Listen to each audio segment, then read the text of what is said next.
Friends 3 மணி இப்ப இல்ல night 3 AM. விடிய முன்னாடி 3 மணிய பகல்னு சொல்லுவாங்களா இல்ல நைட்னு சொல்லுவாங்களா? ஓகே, ஏதோ பகலிரவு டைம். இப்ப 3 AM. இந்த மூவியை பத்தி பார்க்கலாம். அப்படின்னா பேயெல்லாம் 3 மணிக்கு ஆக்டிவேட் ஆகும்னு சொல்றாங்க. நார்மலா பேயெல்லாம் எப்பவும் 12 மணிக்கு வரும்லாம் சொல்லுவாங்க. ஆனா இப்ப என்னாச்சுன்னா பேயெல்லாம் பேய் சங்கத்துல ஒரு மீட்டிங்க போட்டு 12 மணியை மாத்தி 3 மணின்னு சேஞ்ச் பண்ணிட்டாங்களாம். எதுக்காகனா இப்ப எல்லாம் எவனாச்சும் 12 மணிக்கு தூங்கி சாகுறானுங்களா? மொபைல் ஆன் பண்ணி நடுராத்திரி 12 மணிக்கு பேய் படம் பாக்குறானுங்க. இப்படி இருக்கிற டைம்ல பேய் மட்டும் என்ன பண்ணும்? பாவம் டெய்லி 12 மணிக்கு வர்றது, இந்த 7:30 எப்போ தூங்கும்னு பாத்துக்கிட்டே இருக்கிறது, வெயிட் பண்ணி வெயிட் அதிகமாகி திரும்ப வீட்டுக்கு கிளம்புறது. பொதுவா 10 மணிக்கு படுத்து தூங்கினா 12 மணிக்கு வந்து பயமுறுத்தி அன்னைக்கு ஷிஃப்ட்டை முடிச்சிட்டு போயிடும். பட் நம்ம பண்ற 7:30 வேலையினால இதெல்லாம் வேலைக்கே ஆகாதுன்னு ஆன்லைனு ஆஃப்லைனு மீட்டிங்கை போட்டு கையில ஒரு வாட்சை போட்டு டைமை சேஞ்ச் பண்ணிட்டாங்க. இனிமேல இருந்து பேய் எல்லாம் 3 மணிக்கு தான் வரும். ஓகே, பேய் மீட்டிங்க கொஞ்ச நேரம் அந்த சைடு வைக்கலாம். மூவி ஸ்டார்ட் பண்ணாத விக் செல் பண்ற ஒரு ஷாப்பை பார்க்கலாம். இங்க ரெடிமேட் விக் கூட கிடைக்கும். உங்க சைஸை கொடுத்ததும் உடனுக்குடன் உங்க இஷ்டப்படியே கஷ்டப்பட்டு ரெடி பண்றதோட டோர் டெலிவரியும் பண்ணுவாங்க. யாருன்னா இந்த அக்கா அவங்க பேரண்ட்ஸோட இந்த ஷாப்பை நடத்திட்டு இருக்காங்க. அக்கா இந்த ஜாப்ல ரொம்ப பேஷனேட். இந்த மாதிரி டிஃபரெண்ட் யூனிக் ஜாப்ஸ் எல்லாம் வச்சுக்கிட்டு எல்லாம் இன்ஜினியரிங் டிகிரின்னு பிபில தெரியுது. பட் இந்த அக்கா அவங்க பண்ற ஜாபுக்கு நேர்மையா ஒழுக்கமா இருக்குது. அக்காவுக்கு ஒரு தங்கச்சி கூட இருக்குது. தங்கச்சி கூட சேம் நேர்மையா ஒழுக்கமா தான் இருக்குது. எப்படின்னா பார்ட்டி பப்பு தண்ணி அப்பா அம்மாவுக்கு ஹெல்ப் பண்ணாம தெரியறதுங்கிற மாதிரி. ஓகே, இந்த மாதிரி எல்லா ஃபேமிலிலயும் ஒருத்தங்க இருப்பாங்க. ஒரு நாள் அக்கா தங்கச்சியோட பேரண்ட்ஸ் நல்ல ரொமான்டிக் மூவி வந்திருக்குதுன்னு தெரிஞ்சதும் நைட் ஷோக்கு கிளம்புறாங்க. இவங்க 2 பேரையும் தனியா விட்டுட்டு அதே நாள் நைட் இந்த ஷாப்புக்கு ஒரு லேடி வந்து நம்ம அக்காவுக்கு ஒரு நல்ல முடி செட்டை விக்கிறாங்க. ஏன்டா இப்படி விக்கிறாங்கன்னா, ஆமா பின்ன தேங்காய் நார்ல விக் ரெடி பண்ணுவாங்க. இப்படி வாங்குறது தான் விக்கா ரெடி பண்ணி செல் பண்ணுவாங்க. ஒரு வேலை உங்க முடிய நீங்க வித்தாலுமே கூட ரிட்டர்ன் உங்களுக்கே வர்றதுக்கு சான்ஸ் இருக்குதுன்னு மிஸ்டர் யோ தமிழ் சேனல்ல சொன்னாங்க. இப்ப முடி இருக்கிற ஒரு கட்டப்பைய அக்கா ஒரு டேபிள் கீழே வைக்குது. கீழே வச்ச பை திடீர்னு ஆடுது. அப்ப அதை அக்கா பார்க்கல. அக்காவோட டாக் மட்டும் பாத்துருச்சு. இதோட ஹேர் நல்லா இருக்குது. ஓகே, அந்த பேக்கை பார்த்து பவுன்னு கத்துது. தென் அந்த அக்கா ஹேரை நல்லா கிளீன் அண்ட் ட்ரை பண்ணி அதை விக் ஆக்குறதுக்கு ஏதோ ப்ராசஸ் எல்லாம் பண்ணுது. அக்கா அப்படி அங்க ஒர்க்க பாத்துக்கிட்டு இருக்கிற டைம் சடனா பேயோட கை அப்படி ஸ்லோவா வருது. அக்காவை ஏதோ கல்யாணத்துக்கு முந்தின நாள் கடத்திட்டு போற மாதிரி அப்படியே கை பக்கத்துல வருது. அப்போ அக்கா கேஷுவலா பின்னாடி திரும்பி பாக்குது. பேய் மாயாம மறைஞ்சிடுச்சு. ஓ ஷிட், இந்த பேய்ங்களுக்கு இது என்ன இலவு நோயோ ஒன்னும் தெரியல. இப்போ அந்த பேய் எதுக்காக வந்தது? அக்காவை நசுக்கி பிசுக்கி கொல்லதுக்கு தான். அப்படி கொல்ல வந்த பேய அக்கா பார்த்தா என்ன, பார்க்கலன்னா இதுக்கு என்ன? இந்த 7:30க்கு வந்த வேலையை முடிச்சிட்டு போய் தொலைய வேண்டியதானே. வர வர இந்த பேய் நொல்லைங்களுக்கு பில்டப் அதிகமாயிருச்சு. தென் இந்த டைம் அக்காவோட சிஸ்டர் இங்க வருது. வந்து அக்கா கிட்ட சொல்லுது, நான் இப்ப டிஸ்கோக்கு போறேன், அப்புறம் பப்புக்கு போவேன். நைட் எப்போ வருவேன்னு எனக்கே தெரியாது. நைட்டு கதவு ஜன்னல் எல்லாம் ஓபன்ல வை, தண்ணியோட கேர்ல எங்க ஏறுவேன்னு தெரியாதுன்னு சொல்லி பார்ட்டிக்கு போகுது. இதுக்கு வியாபாரம் சூப்பர். அக்கா இப்போ விக் வேலையை கம்ப்ளீட் பண்ணி ஒரு தூக்கத்தை போடுவோன்னு போகுது. இவங்களோட விக் ஷாப்பும் வீடும் ஒண்ணுதான். படுக்க முன்னாடி வாஷ்ரூம் வந்து ஃபேஸ் வாஷ் பண்ணுது. சடனா அந்த டைம் அக்காவோட நோஸ்ல இருந்து பிளட். என்ன ஆச்சுன்னு உயிர் மேல இருக்கிற ஆசையில லபக்குன்னு டேப்லெட் எடுத்து சாப்பிடுது. இப்படி எல்லாம் நடக்கும்னு ஃபர்ஸ்டே டேப்லெட் எல்லாம் வாங்கி வச்சிருக்குது போல. இப்ப அக்கா மூஞ்ச கழுவிட்டு இருக்கிற டைம் அந்த சிங்க்ல இருந்து கொஞ்சம் ஹேர் வருது. இது எப்படிடான்னு பாத்துக்கிட்டே இருக்கிற டைம் அந்த சிங்க்ல இருந்து கொஞ்சம் முன்னாடி வந்த கை வருது. பாவம் அக்கா பயந்து ஷாக் ஆகி ஷேக்ல கீழே விழுந்துடுச்சு. அப்படியே கை வந்துகிட்டே இருக்கிற டைம் அக்கா திடீர்னு முழிச்சிடுச்சு. இதெல்லாம் அக்காவோட ட்ரீமாம். அக்கா முழிச்சு பார்த்துட்டு இருக்கிற டைம் அவங்க வீட்டுல இருந்து திரும்பவும் ஏதோ சவுண்ட் கேக்குது. அக்கா போய் பார்த்த பிறகுதான் தெரியுது இதெல்லாம் தங்கச்சி பேயோட வேலைன்னு. அப்படின்னா பப்புல 11:30க்கு இந்த 7:30ங்களை வீட்டுக்கு வேண்டாத ஜென்மோன்னு பின்னாடி 2 போட்டு வெளியே விரட்டி விட்டுட்டானுங்க. சோ அங்க விட்ட பார்ட்டி இங்க வீட்டுல கண்டினியூ ஆகுது. இது தங்கச்சியோட 3 ஃப்ரெண்ட்ஸ். பார்ட்டி நடந்து இப்ப மணி 1:30 ஆகுது. இப்ப எல்லாம் மாடியில பார்ட்டில இருக்கிறாங்க. பாருங்க எப்படி குடிக்குதுன்னு. இந்த ஏஜ்லயே பார்ட்டி இங்க நடந்துகிட்டே இருக்குது. அக்கா கிடைச்ச புது ஹேரை விக்கா ரெடி பண்ணிச்சுல, அந்த விக்க பார்ட்டிக்கு வந்து பெக்கு போட்ட ஒரு அக்கா விக்க தலையில மாட்டி இதோட விஞ்ஞானம் மூலம் மப்ள மீட்டிங்ல இருக்குது. அப்படி இருக்கிறப்போ அக்கா சடனா அங்க வந்து கார குழம்பு தலையா நீ எனக்குன்னு வந்த வினையா விக்க மறுபடியும் அங்க வைன்னு சொல்லுது. தென் தங்கச்சி அக்கா கிட்ட எதுக்காக என் ஃப்ரெண்ட திட்டுற, எப்போ பாரு என்கிட்ட இலை விழுக்கிறதே உனக்கு ஒரு நோய் அப்படின்னு திட்டுது. அப்ப விக்க போட்டிருந்த இவனா சாரி டிஃபரன்ஸை கண்டுபிடிக்க எந்த க்ளூவும் இல்ல, அதனாலதான் இந்த கன்ஃபியூஷன். தென் இவங்க திரும்ப விக்க வச்சிடலான்னு சொல்லி அந்த பிளேஸ்க்கே ரிட்டர்ன் வர்றாங்க. அந்த டைம் விக்குள்ள இருந்த பேய் சடனா வெளியே வந்து இவங்களோட பேஸ மாவு பிசைற மாதிரி பிசைஞ்சு கொல்லுது. இவங்க உடனே கத்துறாங்க. அந்த சவுண்டை கேட்டதும் மாடியில கூடி இருந்தவங்க ஓடி வர்றாங்க. என்னன்னு வந்து பார்த்தா இப்போ ஒருத்தங்க விக்க ரிட்டர்ன் வைக்க வந்தாங்கல்ல, அவங்களோட தலை உடம்புல இருந்து தனியா விக்க மாற்ற பொம்மைங்களோட தலைக்கு நடுவுல இதோட தலையும் இருக்குது. அதை பார்த்ததும் எல்லாம் பயந்துட்டாங்க. அந்த கேப்ல பேய வந்து பாக்குது. அந்த டைம்ல உடனே எல்லாம் வெளியே போக ட்ரை பண்றாங்க. பேய் எல்லா டோரையும் க்ளோஸ் பண்ணி ஃபர்ஸ்டே லாக் போட்டுடுச்சு. டோர் எல்லாம் லாக் ஆயிருந்ததை பார்த்ததும் அக்கா ஒரு ரூமை சொல்லி அந்த ரூம்ல கீ இருக்குது எடுத்துட்டு வான்னு இந்த பொண்ணு கிட்ட சொல்லுது. அங்க போனதும் இந்த பொண்ணு கீயை தேடாம இந்த மாதிரி உட்கார்ந்து இருக்குது. அப்ப எல்லாரும் என்னாச்சுன்னு இந்த பொண்ணை வந்து பாக்குறாங்க. அப்ப இந்த பொண்ணு என்ன காப்பாத்துங்கன்னு சொல்லுது. இவங்களுக்கு எதுவும் புரியல. கோவில் பிரசாதத்துக்கு வந்து உட்கார்ந்த மாதிரி உட்கார்ந்துகிட்டு காப்பாத்துங்கன்னு சொல்றியான்னு பாத்துக்கிட்டே இருக்கிற டைம் இந்த பொண்ணோட ட்ரெஸ்ல இருந்து ஒரு கை வருது. அதான் அந்த பேயோட கை. தென் அந்த பேய் இந்த பொண்ணை காத்துல மேல கீழே முன்னாடி பின்னாடி வலது பக்கம் இடது பக்கம்னு தூக்கி போட்டு அந்த பொண்ணை கொன்னுருது. இப்போ இதை பார்த்தவங்க எல்லாம் மாடி மேல போய் எப்படியாவது தப்பிக்கலான்னு மேல போறாங்க. மாடி மேல ஓடி போற டைம் இவன் மட்டும் இங்கேயே விழுந்துட்டான். உடனே இவனுக்கு ஏதோ விஷுவல்ஸ் எல்லாம் தெரியுது. அந்த விக் ஒரு பொண்ணோடது, அது இப்போ இந்த பேயோடது. அந்த பேய் பொண்ணா இருந்த டைம் நைட் டியூட்டி ஒர்க் முடிச்சு தூங்கிட்டு இருக்கிற டைம் எவனோ வெட்டி பசங்க இந்த பொண்ணோட முடிய வெட்டி ஆட்டைய போட்டுட்டானுங்களாம். அந்த முடிதான் இப்போ இந்த விக்கா மாறி இருக்குது. பாவம், இதுக்காக தான் அந்த பேய் மூவி ஸ்டார்டிங்ல முகத்தை காட்டாம பின்னாடி வர ட்ரை பண்ணுச்சு. தென் லாஸ்டா இந்த ஃப்ரெண்டும் செத்துட்டான். இப்போ அக்கா தங்கச்சி இவங்க 2 பேர் மட்டும் தான் பாக்கி. இவங்க இப்போ விக் ரெடி பண்ற ஒரு ரூமுக்குள்ள போயிட்டாங்க. தங்கச்சி அக்கா கிட்ட நீ இந்த ரூம்லயே இரு, நான் வெளியே போய் யாரையாச்சும் கூட்டிட்டு வரேன்னு சொல்லுது. இதை கேட்டதும் பேய்க்கு டென்ஷன் அதிகமாகி அக்காவை பிடிச்சி இழுத்து அங்க இருந்து ஒரு ஹீட்டிங் மிஷினுக்குள்ள போடுது. தங்கச்சி வெளியே இருந்து அந்த மிஷினோட டோரை ஓபன் பண்ண ட்ரை பண்ணுது. பட் டோர் ஓபன் ஆகல. மிஷினுக்குள்ள டெம்பரேச்சர் அதிகமாயிட்டே இருக்குது. பட் அக்காவுக்கு எதுவும் உள்ள ஆகல. எந்த பாலைவனவாசியோ இது. தென் ஹீட் ஓவர் ஆகுறதுனால அந்த ஹீட்டிங் மிஷின்ல இருந்த கண்ணாடி எல்லாம் பீஸா உடஞ்சி தெரிக்குது. தென் கட் பண்ணி நெக்ஸ்ட் டே மார்னிங்கிற மாதிரி காட்டுவாங்க. மார்னிங் ஆனதும் இவங்க அம்மா அப்பா வந்துட்டாங்க. இவங்க வந்ததை பார்த்ததும் தங்கச்சி இவங்க கிட்ட வந்து பேசுது. அவங்க பேரண்ட்ஸ் இதை கண்டுக்கவே இல்லை. பின்னாடி அக்கா வந்ததும் அக்கா கூட பேசுறாங்க. ஆல்ரெடி தங்கச்சிக்கு அந்த ஹீட்டிங் மிஷின்ல இருந்த ஒரு பீஸ் கண்ணாடி அதோட வயர்ல குத்திடுச்சு. இப்ப ஃபேக்ட் என்னன்னா அந்த பேய் அக்காவுக்குள்ள இருக்குதாமாம். இனிமே அதுக்கு எந்த கவலையும் இல்ல. முடி போனா என்ன, எந்த விக் வேணுமோ எப்படி வேணுமோ ரெடி பண்ணிரும். இப்ப கட் பண்ணி வேற லொகேஷன் வேற சிச்சுவேஷன் அப்படிங்கிற மாதிரி காட்டுவாங்க. இந்த பிளேஸ்ல இவரை காட்டுவாங்க. இவரோட நேம் டாட். நம்ம டாட் ஒரு ஹாஸ்பிட்டல்ல ஜூனியர் மார்டிஷனா ஒர்க் பண்றான். இப்ப நம்ம டாட்டை ஒரு நர்ஸோட ஒரு வீட்டுக்கு அனுப்பி வைக்கிறாங்க.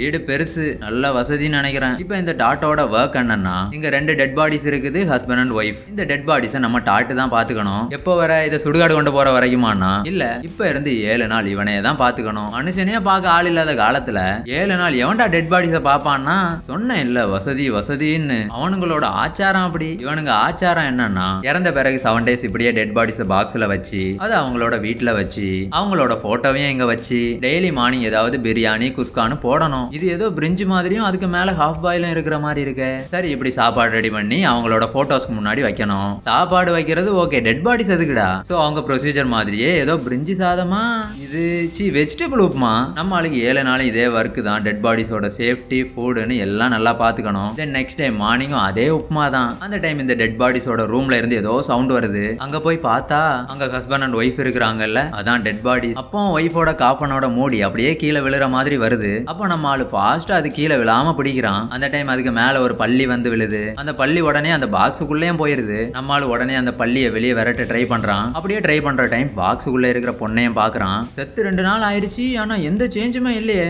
அப்போ அந்த பொண்ணோட டெட் பாடியை பார்த்ததும் டாட்டுக்கு ஒண்ணு மட்டும் தெரியுது. என்னன்னா அந்த பொண்ணோட உடம்பு மேல ஃபுல்லா காயம்னு. அப்போ இந்த பருத்தி மூட்டை டாட்டு பொண்ணு நல்லா இருக்கேன்னு அந்த பொண்ணை தொட ட்ரை பண்றான். அந்த டைம் பக்கத்து பாக்ஸ்ல இருக்கிற ஹஸ்பண்ட் டபக்குன்னு இந்த பாக்ஸ்ல இடிக்கிறாரு. செருப்பு பிஞ்சிரும் ஈத்திர காம கொடுறா, என் வைஃபு கிட்ட வராதாங்கிற மாதிரி யாரோ சொன்ன மாதிரி டாட்டுக்கு தோணுது. அப்போ நம்மளுக்கு ஐயோ சரி நமக்கு எதுக்கு, இந்த 7.5 ஹஸ்பண்ட் பக்கத்திலே இருக்கிறான்னு இந்த பாக்ஸை க்ளோஸ் பண்ணி அந்த ரூமை விட்டு போயிடுறான். இப்ப நைட் ஆகுது. அப்புறம் அவனோட ரூமுக்கு போறான். அந்த டைம்ல இந்த ரூம்ல ஏதோ தேடுறான். அப்ப இவனுக்கு இந்த கேமரா கிடைக்குது. அந்த கேமரால அப்படி என்ன இருக்குதுன்னு ஆன் பண்ணி பார்த்தா கொஞ்சம் போட்டோஸ் கொஞ்சம் வீடியோஸ் எல்லாம் இருக்குது. அது எப்ப எடுத்ததுன்னா இந்த ஹஸ்பண்ட் அண்ட் ஒய்ஃப் சாக முன்னாடி எடுத்தது. அதுல இந்த ஹஸ்பண்ட் அவங்க ஒய்ஃபை கட்டி வச்சு அடிக்கிறது, கொடுமைப்படுத்துறதுங்கிற மாதிரி போட்டோஸ் வீடியோஸ் எல்லாம் இருக்குது. ஆல்ரெடி டெட் பாடிஸ்ல காயம் கூட இருந்துச்சு. இப்போ இந்த டாட்டுக்கு புரிஞ்சிருச்சு அந்த பொண்ணை அவ ஹஸ்பண்ட் ரொம்ப கொடுமைப்படுத்தி இருக்கிறான்னு. அதே டைம் டாட்டுக்கு அங்க ஒரு ரோப் மாதிரி ஒண்ணு தெரியுது. அதை பிடிச்சுக்கிட்டே வெளியே போறான். அங்க செத்து போன அந்த பொண்ணு நிக்குது. பாருங்க இவன் பாக்குறத, பயப்படாம எப்படி பாக்குறான்னு காம கொடுறேன். அப்படியே பார்த்துட்டு இருக்கிற டைம் ஹஸ்பண்ட் போய் அங்க வருது. வந்து ஒய்ஃபை பிடிச்சுக்கிட்டே டாட்டு கிட்ட சொல்லுது, டேய் காம கொடுறா, உன்னையும் ஒரு பாக்ஸ் உள்ள போட்டு அனுப்ப முன்னாடி இங்க இருந்து போயிரு, இல்லன்னா செத்துருவாடான்னு ஹஸ்பண்ட் போய் கத்துது. அப்படியே போயிட்டு இருக்கிற டைம் நம்ம ஆளு டக்குன்னு முழிச்சிட்டான். இது ஒரு ட்ரீம் ஆமாம். இவன் இப்படி முழிச்சதும் ஆப்போசிட்ல இருந்த டிவி ஆன் ஆகுது. அதுல ஆல்ரெடி ரெக்கார்ட் ஆயிருந்த ஒரு வீடியோ பிளே ஆகுது. அதுல அந்த ஒய்ஃப் அவங்க ஹஸ்பண்டை பத்தி டார்ச்சர் பண்றான், கொடுமைப்படுத்துறான்னு சொன்ன வீடியோ அது. இதை பார்த்ததும் டாட் ரொம்ப டென்ஷன் ஆகி என்ன ஜென்மண்டா இவன் அப்படின்னு ஃபாஸ்டா டெட் பாடிஸ் இருக்கிற ரூமுக்கு போறான். அங்க போய் அந்த பொண்ணு பாடி கிட்ட போய் பாக்குறான். அப்ப அந்த பொண்ணோட டெட் பாடி கொஞ்சம் டிஃபரெண்ட் பொசிஷன்ல இருக்குது. இதை பார்த்ததும் டாட் எல்லாம் இவன் வேலைதான், பாவம் ஒய்ஃப் செத்தாலும் விட மாட்டான்னு. டே ஹஸ்பண்டே நீ செத்தங்கிறதுனால இப்ப உயிர் பொழைச்ச, இல்ல நான் உன் தலையை என் கையால உருவிடுவேண்டா அப்படின்னு சொல்றான். அதோட இங்க இருந்து கிளம்புடா அப்படின்னதும் எப்படியும் இவன் போக மாட்டான்னு நானே உன்னை கூட்டிட்டு போறேன்னு அந்த ஹஸ்பண்டோட பாடி இருந்த பாக்ஸை தள்ளிட்டு போய் ஒரு ரூம்ல வச்சு அது ஃபுல்லா கயிறை வச்சு கட்டுறான். தென் திரும்ப அந்த பொண்ணோட பாடி கிட்ட போய் அந்த டெட் பாடியை தூக்கி அதோட காயத்தை எல்லாம் கிளீன் பண்றான். கதை எழுதினவன் இதை பொண்ணு நினைச்சானா இல்ல பொம்மை நினைச்சானா? செத்தும் இவ்வளவு நாள் அப்படியே இருக்குது. தென் இந்த டாட்டும் இந்த டெட் பாடியை விடுற மாதிரி இல்ல, ஒரே கிளீனிங் தான் ஃபுல்லா ஈத்தர. தென் நெக்ஸ்ட் டேல இருந்து இவன் எங்க போனாலும் இந்த டெட் பாடியோட தான் திரியறான். இவனுக்கு அந்த ஹஸ்பண்டே பரவாயில்ல. அன்னைக்கு நைட் இந்த ஹஸ்பண்டோட டெட் பாடி இருக்கிற ரூம்ல ஒரே சவுண்டு. பாவம் ஒய்ஃபை தேடுறாரோ என்னமோ. நம்மால மெதுவா போய் பாக்குறான் என்னமா சவுண்டுன்னு. அங்க போய் பார்த்தா ஹஸ்பண்டோட டெட் பாடி அங்க இல்ல. பின்னாடி பின்னாடி இருந்து ஹஸ்பண்ட் போய் நம்மளுக்கு பின்னாடி வந்து தொடுது. டாட்டு பயந்து ஃபாஸ்டா அந்த பொண்ணோட டெட் பாடி இருக்கிற ரூமு கிட்ட போறான். அங்க போய் பார்த்தா அந்த பொண்ணோட டெட் பாடி அங்க இல்ல. ஐயோ புது பொண்ணை காணோன்னு பாத்துக்கிட்டே இருக்கிற டைம் டாட்டா பெட்டு கீழே இருந்து யாரோ காலை பிடிச்சு உள்ள இழுத்து அவனோட காலை உடைக்கிறாங்க. அந்த டைம்ல தான் நமக்கு ஒரு சீனை காட்டுவாங்க. அந்த ஹஸ்பண்ட் டெட் பாடி இருக்குதுல, அவர் ரொம்ப நல்லவர். அந்த பொண்ணு தான் நார்மல் கிடையாது, அது ஒரு சைக்கோ. எப்போ நான் செத்து போறேன், நான் ஃபினாயில் குடிக்கிறேன், நான் பெட்ரோல் குடிக்கிறேன், நான் கத்தி எடுத்து குத்திக்கிறேன், பில்டிங் மேல இருந்து குதிக்கிறேன்னு டெய்லி ஈத்துற வேலையெல்லாம் பண்ணுமாமாம். அதனால அப்படி எதுவும் தப்பா நடந்துடக்கூடாதுன்னு ஹஸ்பண்ட் எல்லாத்தையும் ரெக்கார்ட் பண்ணி வச்சு கட்டி போட்டுட்டாரு. அப்படியே ஒரு நாள் ஒய்ஃபு கிட்ட ஹஸ்பண்ட் வந்து பாக்குற டைம் இதோட வாழ்க்கையோட லட்சியம் அன்னைக்கு நிறைவேறிடுச்சு. எப்படி நான் பக்கத்துல இருக்கிற ஒரு டாயை உடைச்சி அந்த கிளாஸை வச்சு ஹஸ்பண்டை கொண்டு இதுவும் செத்துருச்சாமாம். அதனாலதான் இந்த டாட்டுக்கு ஹஸ்பண்ட் போய் முன்னாடியே வந்து இங்க இருந்து போ அப்படின்னு சொல்லி இருக்குது. ஆனா இந்த டாட்டு ஏதோ பெரிய சாகச ஹீரோ மாதிரியும் இவன் ஏதோ ஹீரோயினை காப்பாத்த போற மாதிரியும் பில்டப்ல வந்தான். இத்தனைக்கும் இதெல்லாம் ஒரு டெட் பாடிக்காக. டெட் பாடிஸை கூட விட்டு வைக்க மாட்டேங்கானுங்க இப்ப எல்லாம். தென் டாட்டுக்கு இதெல்லாம் தெரிஞ்சு இங்க இருந்து ஓடுறான்னு கிளம்புற டைம் பேய் வந்து லபக்குன்னு பிடிச்சிருச்சு. இப்ப பேய் டே என் ஹஸ்பண்ட் என் பக்கத்துல வர்றதுக்கே பயந்து சாவான், நீ என்ன பெரிய மத்தவன் நினைச்சாடான்னு வாயில 2 போட்டு மயக்கம் வர்ற மாதிரி பண்ணி அதோட பாக்ஸுக்குள்ள இவனை தூக்கி போட்டுடுச்சு. தென் டாட்டு பாக்ஸ்ல இருந்து கண்ணை முழிச்சு என்ன வெளியே விடுன்னு கத்துறான். பாக்ஸோட மூடிய தள்ளி வெளியே வர ட்ரை பண்றான், பட் முடியல. ஏன்னா வெயிட்டுக்காக இந்த 30 கிலோ போய் அதுக்கு மேல உட்கார்ந்து இருக்குது. இந்த 30 கிலோ இவனால தள்ள முடியல. இவன் என்ன பண்ணுவானோ ஏதோ. ஓகே, இப்போ நாம கட் பண்ணி இன்னொரு ஸ்டோரியை பார்க்கலாம். இப்போ உங்களுக்கு ஒரு டவுட் வரலாம், டே விக்குன்னா பேய்னா ஃபர்ஸ்ட் ஒரு விக்கு பேய் வந்துச்சு, அப்புறம் ஒய்ஃபு ஹஸ்பண்ட்னு தனியா 2 பேய் வந்துச்சு, என்ன ஒரே குழப்பமா இருக்குன்னு யோசிக்கலாம். எனக்கும் அப்படிதான் இருந்துச்சு. மேட்ரு என்னன்னா டைரக்டர் ஒரு வெப் சீரிஸ் எடுக்கலாம்னு ஸ்டோரியை ஸ்டார்ட் பண்ணாரு. ஷூட்டிங்ல இடையில வந்து படத்தை பார்த்த ப்ரொடியூசர் படமா இது வெப் சீரிஸான்னு கண்டுபிடிக்க முடியாம காசு கொடுக்கறதே ஸ்டாப் பண்ணிட்டாரு போல. நம்ம டைரக்டர் எப்படியோ அடம் பிடிச்சு 3 எபிசோட்ஸ் மட்டும் எடுத்திருக்காரு. அப்புறம் பட்ஜெட் இல்லாம 3 ஸ்டோரிஸும் சேர்த்து ரிலீஸ் பண்ணிட்டாரு. 3 ஸ்டோரிஸ் பாக்குறோம், இல்ல 3க்கும் எந்த சம்பந்தமும் இருக்காது. இந்த தேர்ட் ஸ்டோரி எல்லாத்தையும் விட விசித்திரம். சரி, ஸ்டோரி ஸ்டார்ட் ஆனதும் ஒரு பொண்ணு அவங்களோட ஆபீஸ்ல உட்காந்து நைட் ஓவர் டைம் டியூட்டி பாக்குது. டியூட்டினா டியூட்டி பார்க்காது, சோசியல் மீடியா யூஸ் பண்ணோம். அப்போ இந்த டைம்ல ஆபீஸ்ல ஒர்க் பண்ற 2 பேர் ஆபீஸ்ல ஒர்க் எல்லாம் முடிச்சு கீழே ஃப்ளோருக்கு போறாங்க. தென் லிஃப்ட்ல போலான்னு லிஃப்ட்ல பட்டனை பிரஸ் பண்ணியும் லிஃப்ட் ஒர்க் ஆகல. பின்னாடி பார்த்தா பேய் ஒரு பைய தலையில மாட்டி என்ன இவ்வளவு சீக்கிரமா வந்துருச்சு. சரி, பைய மாட்டி ஹோய் ஹோய்னு சவுண்டு. அதை பார்த்து இவங்க ரொம்ப பயந்துட்டாங்க. ஆபீஸுக்குள்ள இன்னொரு பொண்ணு சோசியல் மீடியால இருந்துச்சு, அதுவும் அங்க லைட் ஆன் ஆஃப் ஆகிறத பார்த்து ரொம்ப பயந்துடுச்சு. இப்ப இந்த சோசியல் மீடியா குயின் ஓடுது பாருங்க, ஓடுறது அதோட கேட்வாக் ஸ்டைல்ல. இப்ப இந்த ஆபீஸ்ல 2 பாஸ் இருக்கிறாங்க.